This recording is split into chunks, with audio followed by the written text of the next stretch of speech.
Boa tarde, mais um programa da Thelma. Hoje, como vocês sabem, terça-feira é dia da entrevista, né? E o meu entrevistado de hoje é o maranhense Antônio Miranda, superintendente da Polícia Civil. Miranda fez faculdade na Universidade Federal do Tocantins, tem 35 anos e atua em redenção desde 2003. Superintendente, bem-vindo ao meu programa. Tudo bem? Delegado, eu estive olhando seu currículo, que por sinal é bem extenso. O senhor, como servidor público, né, trabalhou em Palmas, no Fórum, no Jurídico da Secretaria da Fazenda, no Ministério Público Federal, na Promotoria no Combate ao Crime Organizado e ao Tráfico de Drogas, além de ter sido assessor do Juizado Criminal de lá. Me conta, como é que o senhor veio aqui para o nosso estado? Quando é que foi? Como que foi? Correto, Thelma. Eu ingressei na Polícia Civil do Estado do Pará no ano de 2008, por meio de concurso público. Inicialmente, desempenhava minhas funções na Delegacia de Polícia Civil de Parauapebas, onde em 2010, após uma fatalidade, a perda de um colega, o delegado André, que inclusive passou por aqui, por redenção, eu assumi a direção da seccional e, após 2 anos à frente da seccional de Polícia Civil de Parauapebas, eu recebi o convite para passar 1 ano em redenção à frente da Superintendência Regional do Araguaia Paraense e da Superintendência Regional do Alto Xingu, com atribuição até São Félix do Xingu. Então, passei 1 ano, recebi um novo convite para assumir a Superintendência Regional do Sudeste do Pará, com sede em Marabá. Não aceitei o convite, gostei da cidade de Redenção, resido na cidade de Redenção desde 2013 e desde então permaneço aqui na cidade, à frente da Polícia Civil aqui no sul do Pará. E o senhor tem prestado muitos serviços, né, à população.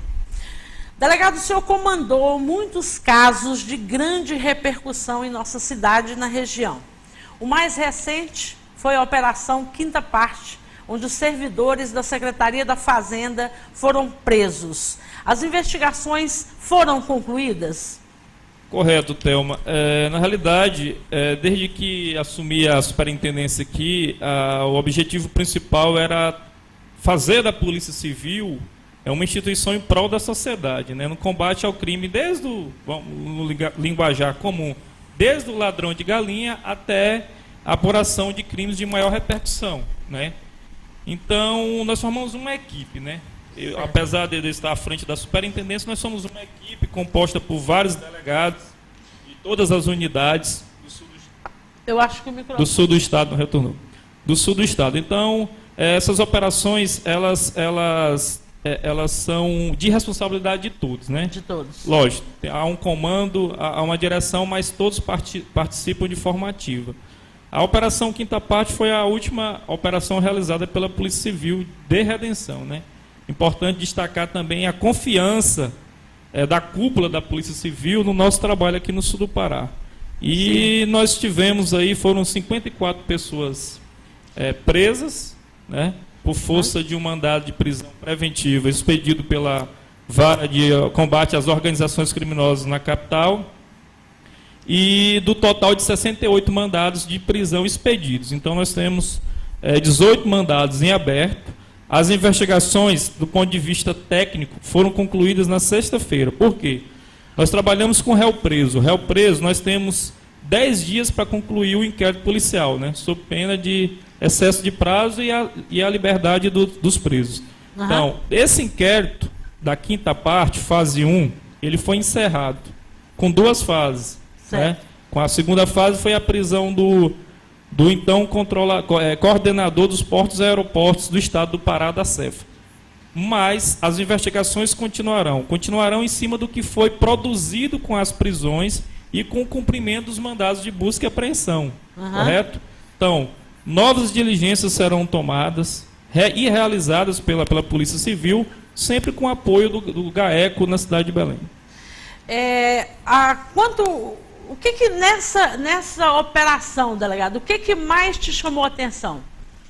Correto, Thelma. A institucionalização da propina, né? Ao nível de sul do Pará. Era uma coisa comum, né? Durante a investigação, nós observamos que valores em dinheiro eram entregues no interior da Secretaria da Fazenda, que fica ao lado da Unidade de Polícia Civil de Redenção. Dentro da própria Secretaria? Dentro da própria unidade, e de fato foram apreendidos, né? Foi apreendido dinheiro lá? Foi apreendido dinheiro, cheques de empresas, né? Então, os valores eles eram entregues dentro da própria secretaria. E aqueles valores ficavam em cima da mesa, como se fosse comum. Então, isso, infelizmente, né, nós não estamos aqui comemorando a prisão de colegas servidores públicos, né? Pensávamos que poderia ser diferente, mas a situação chegou a um ponto insustentável no sul do Pará, né? Então, aquela situação passou a ser regra e não exceção. Qual vai ser o destino dos bens recolhidos? Carros, aquelas joias, aquele monte de joias, dinheiro. Qual que é o destino desse material? Correto, Thelma. A própria lei processual penal, aquilo é depositado em juízo, né? Serve para reparar o dano ou, no caso, a restituição aos cofres do Estado do Pará. Como eu já disse em outras ocasiões, nós não sabemos o que, de fato, o Estado perdeu em dinheiro, né? Deixou de arrecadar em dinheiro. Nós fizemos um cálculo em cima do que os investigados receberam a nível de propina, em torno de R$1.500.000 por semana. Por semana? Por semana. Isso é o que eles recebiam a título de propina. Mas o que o Estado deixou de arrecadar durante esse lapso temporal, que na investigação nós podemos constatar que se trata de 20 anos, 2 décadas, é impossível calcular. Lamentável. Delegado, por que não foi divulgado os nomes dos empresários? Correto, Thelma. A investigação, como eu já sinalizei, ela não encerrou, né? Ela não encerrou. O inquérito policial, ele perdeu o sigilo. Então, as pessoas que foram alvo, todas as pessoas que são parte nos autos, tiveram acesso ao nome dessas 68 pessoas que foram alvo da operação dos mandados. Outras pessoas que podem, porventura, ser objeto de investigação, esses nomes são mantidos em sigilo, né? Até para não atrapalhar as investigações. Mas os autos de inquérito, agora já de ação penal, creio que o Ministério Público esteja denunciando nos próximos dias, aí a pessoa deixa de ser investigada e passa a ser processado, caso a denúncia seja recebida pela Justiça, ele já é público, né? Ele já pode ser acessado no site do TJ, onde vai aparecer o nome dessas pessoas, e no próprio fórum na comarca de Belém. Eu tenho informação que já está no site. Isso, é público. As 68 pessoas que foram indiciadas e representadas pela prisão é de conhecimento da sociedade. Teve muitas matérias desse caso, da Cefa. E falou-se muito em sonegação de impostos, que as investigações e a polícia estavam atuando. O senhor entende como sonegação de impostos?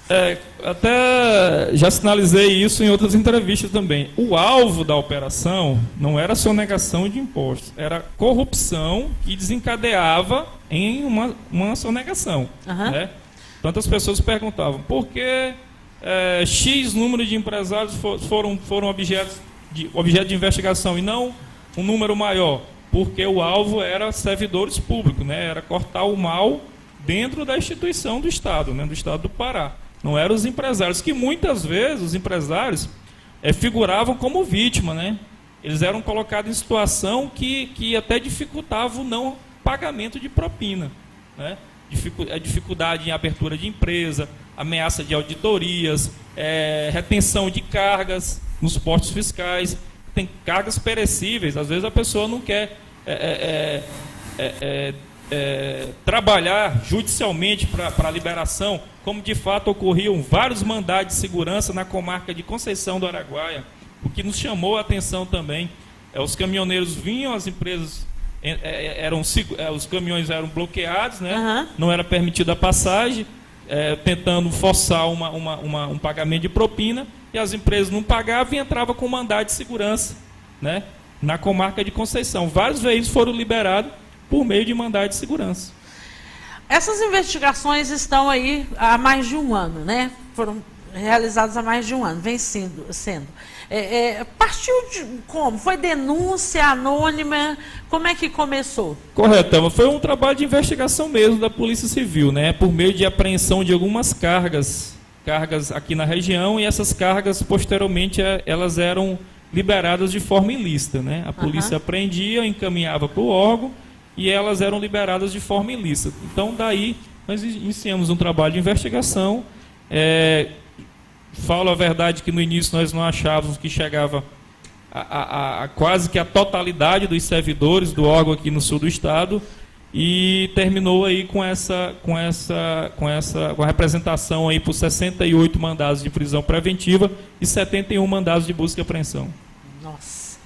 E onde que esses servidores estão recolhidos? Correto, eles estão no presídio na cidade de Belém, é um presídio Eunastácio, ele é exclusivo para servidores públicos, todos os servidores públicos que são presos no estado são recolhidos nessa unidade prisional. Então eles estão lá à disposição do juiz da comarca da vara de combate às organizações criminosas. Nessa semana, o meu programa, durante o decorrer da semana, estamos falando sobre corrupção. Eu gostaria de ouvir do senhor o que o senhor pensa sobre a corrupção, qual o seu posicionamento sobre a corrupção. Correto, Thelma. Na realidade, o país passa por uma revolução, né? Uma revolução judicial, né? Que parte tanto dos órgãos de segurança pública quanto da própria justiça, né? Mudou o viés, né? Os órgãos de segurança pública, eles viraram os olhos para esse tipo de prática, combater a corrupção, desvio de verbas, etc, etc, etc. Nosso país ele foi colonizado de uma forma bem complicada, né? Enviaram para cá no início ex-presidiários, pessoas que não queriam na Europa, né? Não queriam, no caso, em Portugal. E nós criamos aquele famoso jeitinho brasileiro, né? Todos nós, o jeitinho brasileiro. A pessoa às vezes prefere pagar R$50 ali para um agente de trânsito do que ter o veículo recolhido, ou a CNH receber uma multa, né? É o famoso jeitinho brasileiro. Eu acho que essa nova visão da sociedade, e é importante destacar que a sociedade acompanha essa evolução dos órgãos de segurança pública e do judiciário. Então, eu acho que é um divisor de água no nosso país. Com certeza a gente vai virar essa folha, até mesmo para poder eleger pessoas que bem possam nos representar. Além desse caso da Cefa, eu gostaria e acredito que quem está nos assistindo gostaria de saber de outros casos polêmicos, como, por exemplo, aquela operação do Detran, das CNHs vendidas lá, que repercutiu muito também. Correto, Thelma. A operação do Detran, a Operação Galésia,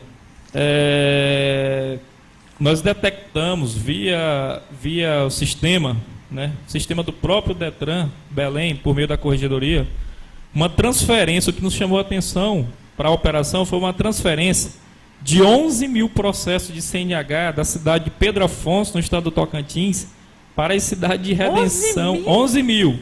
Cabe destacar, Thelma, que a população da cidade é em torno de 10.500 habitantes. É como se todas as pessoas que residem, entre crianças, adultos, todo mundo e mais os animais de estimação, tivessem ingressado com processo de CNH e transferindo para o Pará. Por que o Pará?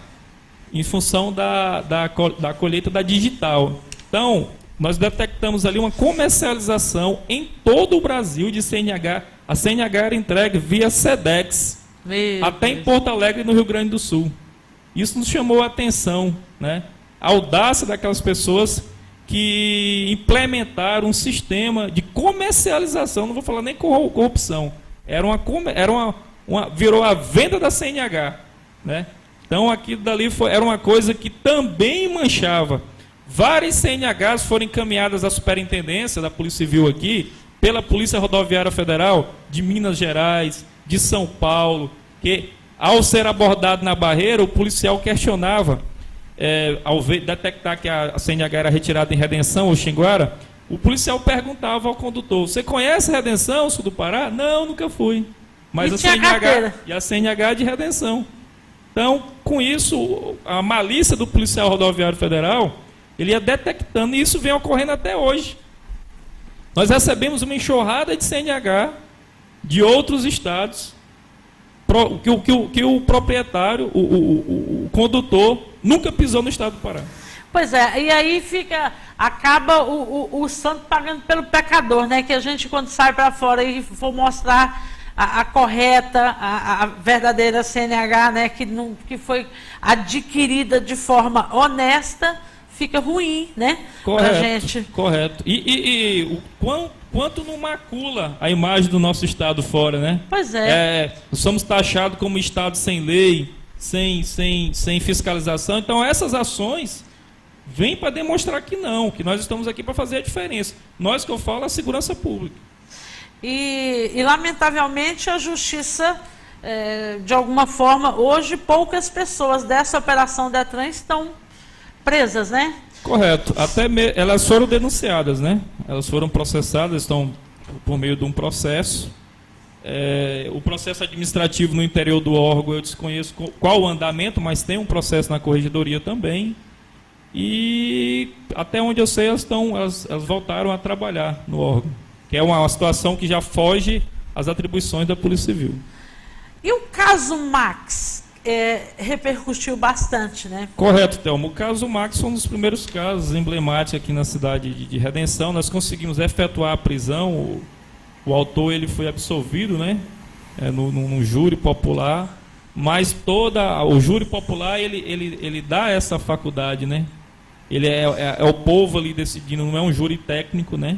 Então ele dá essa faculdade, mas para a Polícia Civil não resta dúvida da autoria por todo o conjunto probatório colhido e apontado à justiça naquela época. E foi provado que ele, no caso, morreu por engano, né? Correto. Nos autos ele reagiu, né? Uma ação do suposto autor que seria direcionada a uma terceira pessoa. Infelizmente. E o caso da menor Raíssa Alana, aquela que foi correr da Blitz e caiu na moto, né? E como é que está, delegado, o andamento? Correto. Existe um inquérito policial apurando os fatos. Eu não presido o inquérito, está a cargo de outro delegado de polícia, mas com certeza todas as diligências pertinentes e necessárias ao caso ele deve ter tomado no curso das investigações. Caso Tony Carr. Correto. O Tony Carr também nós apontamos a autoria e ele foi decretada a prisão do Tony, né, Tony Carr, e foi posto em liberdade, salvo engano, por algum excesso de prazo, alguma coisa na justiça. Mas a autoria ficou bem delimitada. Eu creio que o Ministério Público já tenha denunciado ele também pelo crime, né? Ele matou a mulher e o que foi apurado na investigação e ocultou o cadáver. Aquele empresário da Triângulo Materiais de Construção que foi assassinado numa rua aqui próxima, né? Mesma situação, nós tomamos conhecimento desse fato, representamos pela custódia cautelar de um suspeito, né? E ele conseguiu um habeas corpus no STJ, no Superior Tribunal de Justiça, e possivelmente deve estar respondendo o processo de liberdade. Eu não sei se ele foi denunciado pelo Ministério Público, se ele de fato foi processado. Mas aí o senhor está falando do caso de quem executou ou quem suposto mandante, encomendou, né? O mandante. Nós representamos pela prisão dele na época, prisão cautelar, foi deferida pela Justiça e ele conseguiu via recurso, né, um tribunal de instância superior, um habeas corpus. E o caso Estiva, os autores, porque os executores, que eram aqueles dois irmãos, foram condenados e foram à júri popular, já foram condenados. E os autores, chegou numa conclusão do caso? Correto, Thelma. À época dos fatos, duas pessoas de imediato foram presas, né? Restando os dois irmãos que aparecem no vídeo. As duas pessoas foram presas por ter contribuído de alguma forma para o crime, fornecendo armas, não foram autores imediatos, né? Foram autores imediatos, né? Eles de alguma forma concorreram para o crime. Os executores, sem sombra de dúvida, para a Polícia Civil, para o Ministério Público e para a própria Justiça, são os dois irmãos, são réu confesso, né? Eles não agiram sob comando, não foram amando eles de iniciativa própria, praticaram o crime com o intuito de se valer daquela área de terra que teria sido deixada por uma família anterior. A Polícia Civil, a Polícia Militar, durante 45 dias, trabalhou dia e noite nesse caso. Todos os policiais, aquilo dali foi pessoal, né? Veio para o sentimento pessoal ali daqueles policiais. Uma família inteira foi executada. Uma família inteira de uma forma cruel. Eu acho que um crime que marcou a história do país, não só do estado do Pará. Justamente. Crime gravíssimo que foi dado uma resposta de forma rápida e de forma técnica. Um foi preso mais rápido, né, delegado? O outro deu mais trabalho e... Correto. O Major Daniel conseguiu efetuar a prisão dele em Araguaína ao tentar embarcar para outro estado, o estado de Goiás. Então foi uma operação realmente que marcou o sul do Pará e um crime que espero que não presencie nos próximos anos. Nós vamos para o intervalo agora, rapidinho, e aí nós voltaremos falando sobre a Operação Cracolândia, que também, sob o seu comando, aí, foi realizada na rodoviária, onde o índice de criminalidade era muito grande. Estávamos falando, antes do intervalo, sobre a Operação Cracolândia. Melhorou lá, porque era terrível, né? Correto, Theo. Nós temos dois viés na questão da droga, né? O viés criminal, que é o traficante, que a Polícia Civil tem a obrigação, junto com a Polícia Federal, Polícia Rodoviária e Polícia Militar, de reprimir, né? Uhum. Que é o que a gente tem feito aqui. Tinha uma associação criminosa aqui que comandava e chegava a matar 7 pessoas por dia aqui em Redenção. Então comandava o tráfico de forma desenfreada. Não quero dizer que não tenhamos boca de fumo em Redenção. Isso é impossível, né? Impossível. E temos o viés vinculado à saúde pública, que são os viciados, que é o caso da rodoviária, não só de Redenção, mas todas as rodoviárias, Brasil afora. Foi a primeira operação que nós fizemos, o entorno do terminal rodoviário tinha o nome de Cracolândia, aquilo era uma vergonha para a polícia, né?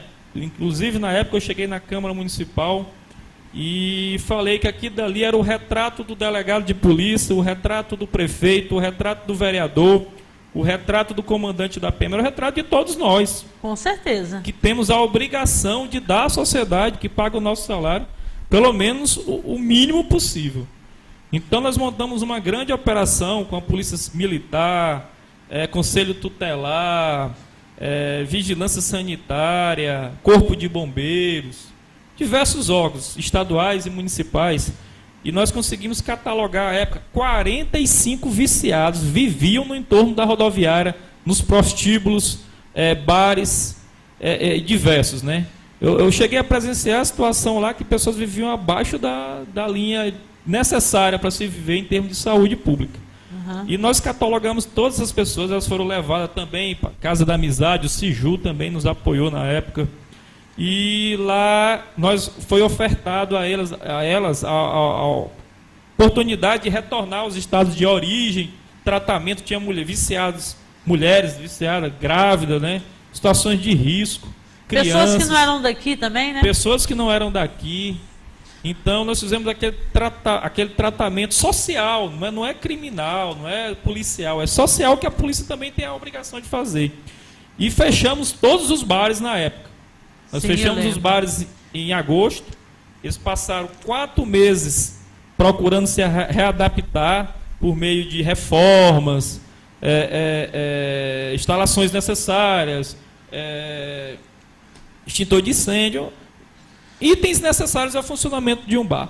4 meses após, 10, 15% dos bares que estavam fechados reabriram.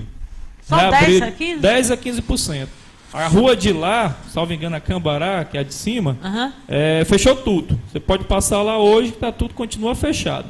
Sim. Nós funcionaram 2 bares ali ao lado dos hotéis, né, do lado de cada rodoviária, e alguns em frente, né, com o compromisso firmado conosco de horário de encerramento, né, meia-noite, e o controle, né, o controle na venda de bebida alcoólica, a criança, adolescente, que é proibida crime, né, por lei, e outras medidas pertinentes. Ainda temos problemas no entorno da rodoviária? Temos, mas o que nós tínhamos antes era uma total desorganização e um total desrespeito com a sociedade de redenção. Delegado, o senhor foi condecorado pelo programa de redução à criminalidade na prisão de um dos maiores assaltantes a banco no estado do Pará, que é o Nariz de Bruxa, né? Correto, Thelma. Na realidade, a nossa equipe da Polícia Civil e da Polícia Militar, nós recebemos 3 prêmios, um em 2014, um em 2015 e um em 2016. Pela redução em 40% do número da violência no sul do Pará. O que é o homicídio? Nós reduzimos em 40% o número de homicídios no sul do Pará. Redenção figurava, era a 45ª cidade mais violenta do estado. Hoje, está entre as últimas, em critério de índice de criminalidade. O que mede o índice de... É a quantidade de morte por 100 mil habitantes. A nossa taxa de criminalidade aqui, quando nós chegamos aqui, era em torno de 45%. É altíssima. Isso dava o quê? Quantos assassinatos? A cada 100 mil, tu tinha quase 50 homicídios. Nossa. Correto? Nós, no primeiro ano de trabalho, nós jogamos para 22. É menos da metade. Dá 40... Dá quase 50% de redução. Uhum. Né? Estou falando do geral. Só redenção deu quase 50%. No geral foi 42% a região inteira. A gente tem que tratar a nível de sul do Pará. Uhum. Então nós conseguimos nesses 3 anos e mantivemos 2016. Nós não tivemos um decréscimo 2016 2015. Nós estamos com a taxa de manutenção que hoje já é difícil. Então, todas as cidades do país estão trabalhando com a taxa mínima de crescimento. Correto? Uhum. Nós fizemos uma redução próxima de 50%. E estamos trabalhando com a taxa de manutenção da redução. Né?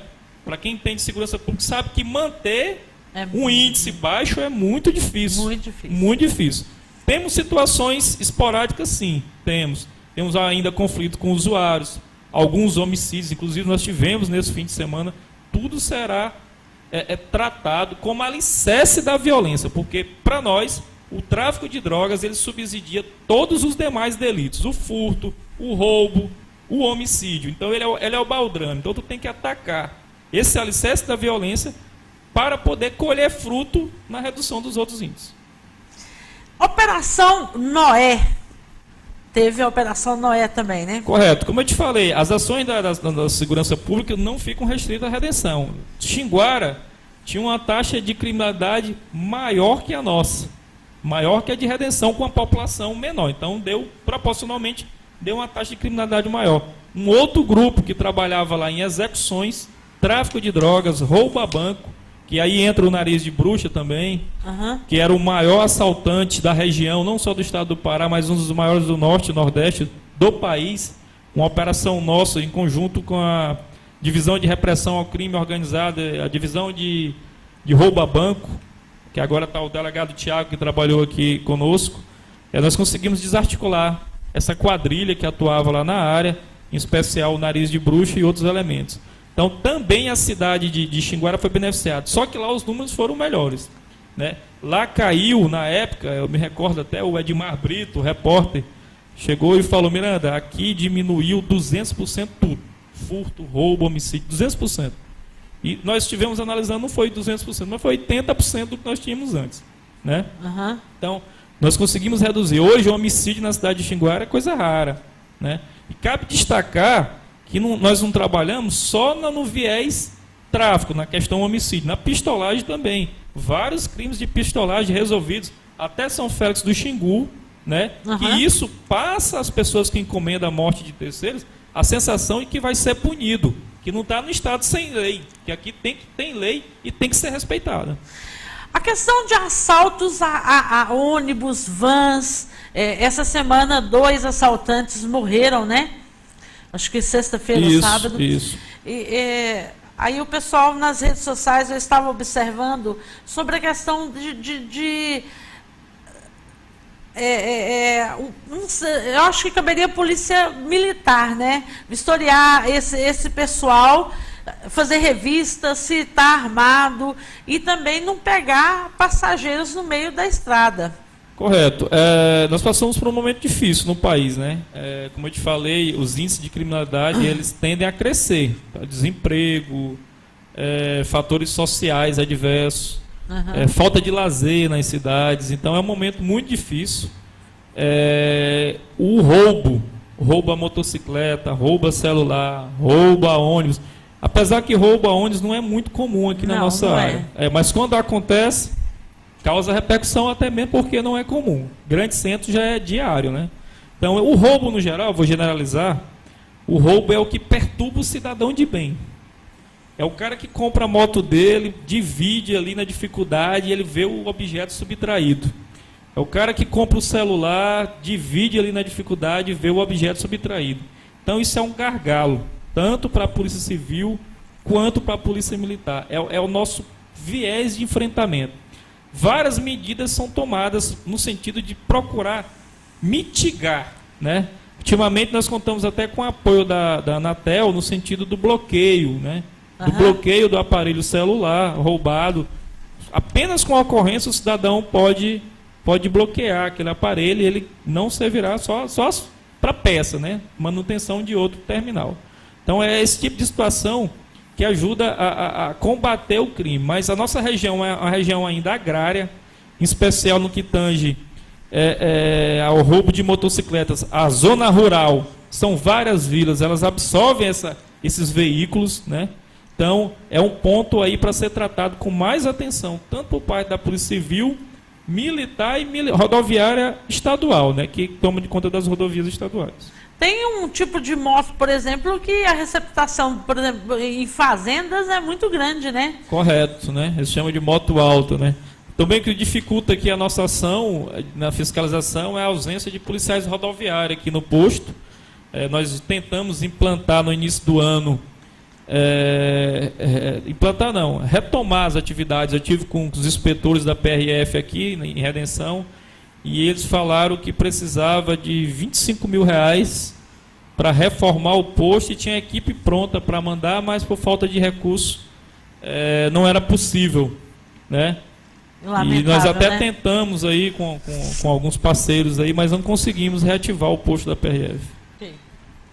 De volta aqui. Procede essa informação do superintendente? Correto, Thelma. Outro fato que não era comum, roubo de carga. Nós tivemos 3 cargas roubadas aqui no trecho que liga Redenção a Santana do Araguaia, carga de milho, né? Para quem não sabe, o sul do Pará agora virou rota do transporte de grãos, que vai até o estado do Tocantins, onde são embarcados na ferrovia, norte-sul, né? No trem. O gatinho subiu aqui.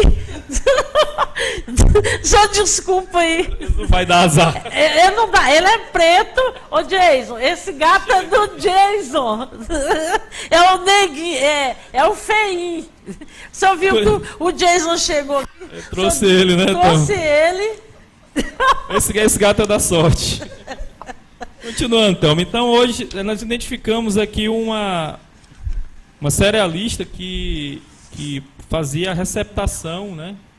E também envolvido diretamente nessas fraudes. Foram 6 carretas de milho que foram desviadas da cidade de Querência. Elas tinham destino o estado do Ceará, e elas foram desviadas e descarregadas aqui nesse local. A partir de então, a Polícia Civil, que já vinha investigando esse local como ponto de receptação de carga roubada, efetuou hoje a prisão de um empresário aqui na cidade de Redenção e um ex-policial militar na cidade de Conceição do Araguaia, pela equipe do delegado Rodrigo lá em Conceição, e com certeza nós vamos chegar a mais pessoas aí envolvidas. Importante destacar que também, né, pagavam propina para facilitar. Mas como, delegado? Se a nota fiscal é do Ceará, ingressa aqui não paga. Pagavam propina no posto de fiscalização da CEF na divisa do Pará com o Mato Grosso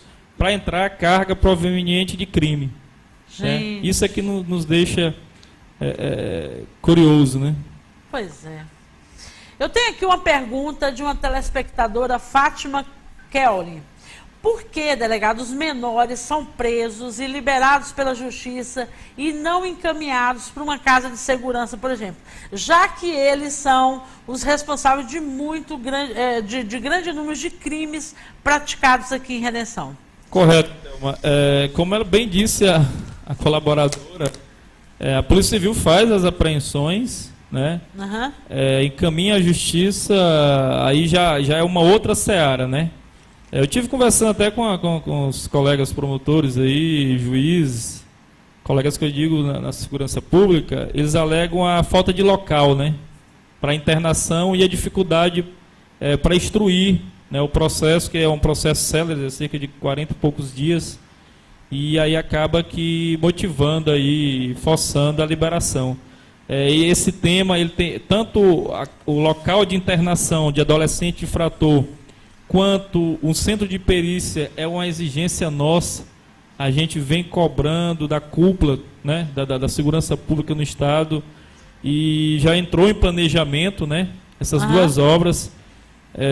Vamos aguardar aí com a crise, se vamos conseguir ser presenteado aí com o local de internação para adolescente infrator e com o centro de perícias aí, até uma dificuldade nossa, a realização de necrópsias aqui de casos mais graves, né, quando se trata de situações mais graves, necessariamente nós temos que enviar ao CPC ou Paraupebas ou Marabá. De volta ao programa da Thelma, estamos caminhando para o final do programa e amanhã teremos o quadro, o programa é meu, o microfone é seu. Vem o pessoal aí para fazer aqueles apelos, as rifas e tudo mais. Então amanhã tem esse quadro. Como eu falei para vocês, hoje nós não vamos ter o quadro dos cartões, mas o bate-bola sim. Vamos começar? Vamos. O que não pode faltar na sua mesa? Uma picanha, né, Theo? Picanha? O que você mais aprecia nos seus amigos? A amizade. Uma viagem inesquecível? Fiz várias viagens já pelo Brasil, mas um local simples, humilde, que eu recomendo, Jalapão. Tocantins.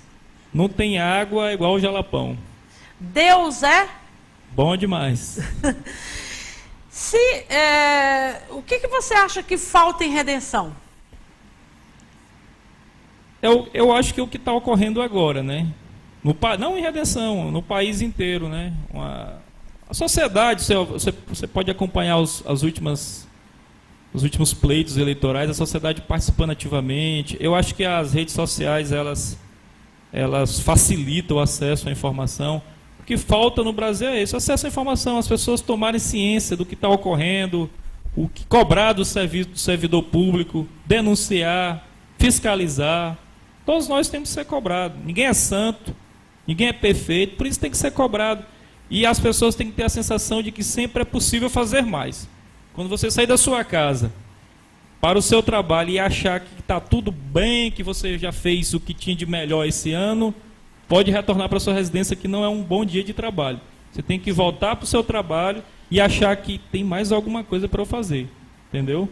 Então esse é o princípio básico, dedicação. Eu digo que nós não precisamos de heróis, não existe heróis, não existe ninguém melhor que ninguém. Não existe ninguém perfeito, só veio um, já mataram e foi embora, que foi Jesus Cristo. Nós precisamos de pessoas que fazem o que fazem bem feito. Se você é blogueira, repórter, faça bem feito. Não importa o que custe, mas faça bem feito. Se você é gari, vigilante de carro, não interessa a função e nem o cargo, faça bem feito. Com certeza nós vamos ter um país melhor. Não tenha dúvida. Fazer diferença. Se o senhor ganhasse sozinho uma bolada na Mega Sena, o que faria? Eu ficaria louco, né? Eu acho que o bom da vida é viajar, mas as viagens ela te tira do convívio dos amigos, convívio familiar. Faria um pouco de cada, acho que nem muito de um e nem muito do outro, né? Talvez o acúmulo de patrimônio daria mais trabalho, ia tirar essa folga da viagem. Então ia procurar viajar e aproveitar as amizades. Qual a sua maior qualidade? Eu acho que eu sou sincero. Falo o que eu acho, independentemente para quem seja, Eu não estou dizendo que eu sou perfeito, falando que eu sou sincero, que a minha opinião eu transmito ao ouvinte. E o maior defeito? Como se diz, sou teimoso. Quando eu ponho uma coisa na cabeça, persistente. Delegado, foi muito bom aqui a sua presença comigo. Quero te parabenizar pelo grande trabalho realizado aqui na nossa cidade e em toda a região. Meus microfones e câmeras estão aí para você mandar seu recado e espero que volte mais vezes no meu programa. Correto, Thelma. Na realidade, eu agradeço o espaço. Eu estou aqui em nome da instituição Polícia Civil do Estado do Pará. Por isso que eu não participei do quadro cartão verde ou vermelho, até mesmo porque eu acho que o Estado não tem que dar cartão, como eu já até te falei. Uhum. Então, o Estado tem que receber cartão. Então, eu, como servidor público, eu tenho a agradecer. Na realidade, todo esse trabalho que vem sendo desempenhado aí, por mais que as pessoas só vejam a minha pessoa, né, como Miranda, na realidade é um trabalho da Polícia Civil. São vários delegados. Nós temos um delegado aqui extremamente competente à frente da inteligência, que é o delegado Neto, né, que preside os autos da Operação Quinta Parte. Nós já trabalhamos junto em várias outras operações. É um delegado novo, extremamente competente, oriundo do estado do Tocantins. Todos os delegados do sul do Pará hoje procuram nos orgulhar como instituição.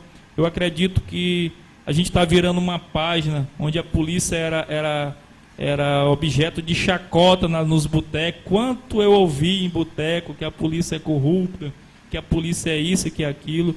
Temos as nossas dificuldades, todos os órgãos têm, sim, as empresas privadas têm, mas eu tenho certeza que hoje a imagem da instituição Polícia Civil no sul do estado do Pará, em todo o estado do Pará, é outra imagem. E nós temos orgulho e andamos com a cabeça erguida e não tem um outro motivo a não ser trazer a paz social e o bem-estar da sociedade que paga os nossos impostos. Então fica aqui o meu agradecimento a todos os policiais que trabalharam nessas últimas operações, tanto da Polícia Civil, da Polícia Militar, os colegas da Polícia Federal, que são sempre atentos também. Então, todas as instituições de segurança pública, o Ministério Público, o Poder Judiciário, então, todos estão de parabéns. Eu acho que o caminho é esse, é a união em prol de bons resultados. Isso aí. Gente, obrigado pela companhia aí.